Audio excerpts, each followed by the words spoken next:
వాళ్ళ ముందుకు రానండి. జై జగన్.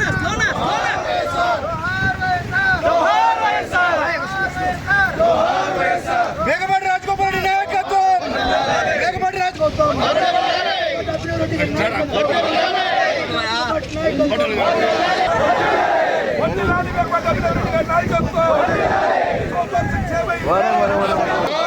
వెనుపోటు బాబు గుణపం పార్టీ గుణపం పార్టీ గుణపం పార్టీ గుణపం పార్టీ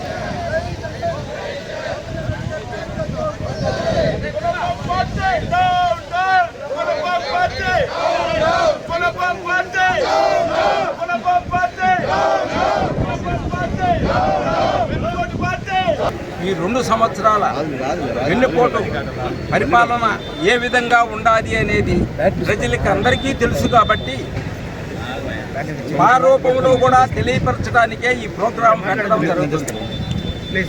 ఈ వెన్నుపోటు కార్యక్రమంలో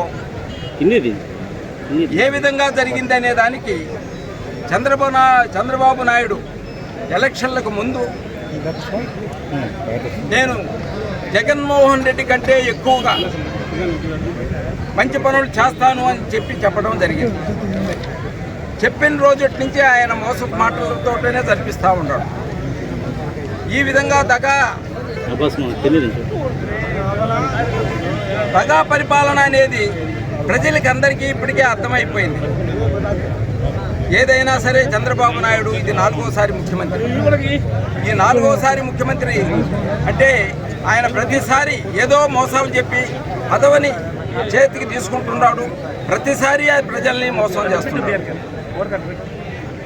ఆయన ముఖ్యంగా ప్రజలను మోసం చేయటంలో చాలా నేర్పరి.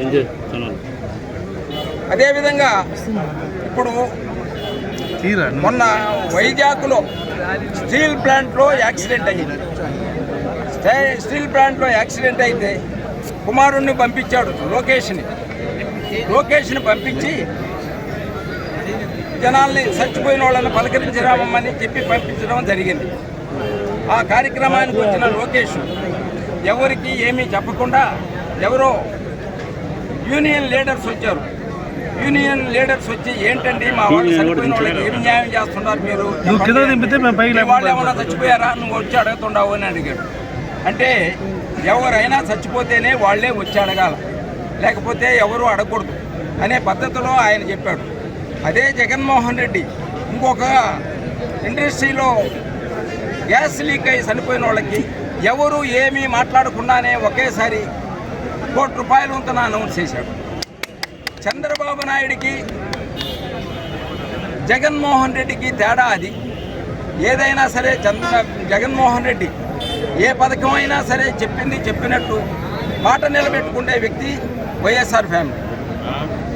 వైఎస్ రాజశేఖర రెడ్డి ఫస్ట్ ముఖ్యమంత్రి అయిన తర్వాత ఆయన ఫీజు రియంబర్స్మెంట్ మాత్రం